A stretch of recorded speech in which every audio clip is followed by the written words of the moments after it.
Kwa majina naitwa CPA Ramadhani Bendera. Ni diwani wa kata ya Ukonga. Nataka pia uniambie Shingo Bakari Shingo ni mbunge sasa wa jimbo la Ukonga. Leo ameweza kufika katika maeneo hayo katika kukagua mfereji huu. Kwako wewe hii inaleta taswira aina gani? Kwa leo tu kwanza naomba nimshukuru Mwenyezi Mungu mwingi wa rehema ambaye ametupa uzima na afya mpaka leo tumekutana tukiwa wazima.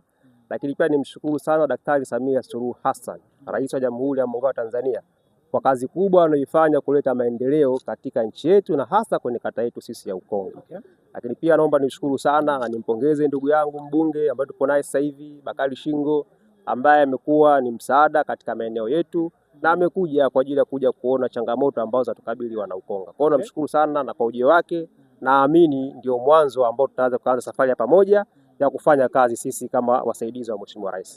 Tunashukuru Mungu, ni mbunge ambaye ni msikivu na ni muelewa kupeka changamoto. Kama juzi amepelekewa taarifa, leo amekuja. Kwa hiyo tunaamini, kwa sababu ndo tunaanza, tunaamini kama akienda hivi mpaka mwisho basi tutafanya kazi vizuri, kwa sababu wote lengo letu ni kuwatumikia wananchi, kwa sababu malengo makubwa ya serikali ni kuwatumikia wananchi wake, na Bakari Shingo ni mbunge ambaye anahudumia wananchi. Mimi kama diwani ambaye anahudumia wananchi, rais anahudumia wananchi, mwenyekiti wa serikali ya mtaa anahudumia wananchi. Kwa hiyo naamini tukishirikiana na ameanza vizuri. Kwa hiyo naamini akienda hivi tutafanikiwa kuhudumia wananchi wetu wa kata yetu ya Ukonga. Kwa naamini kwa kweli inaleta taswira ambayo ni njema. Kwangu mimi taswira njema, ameonyesha mwanzo mzuri.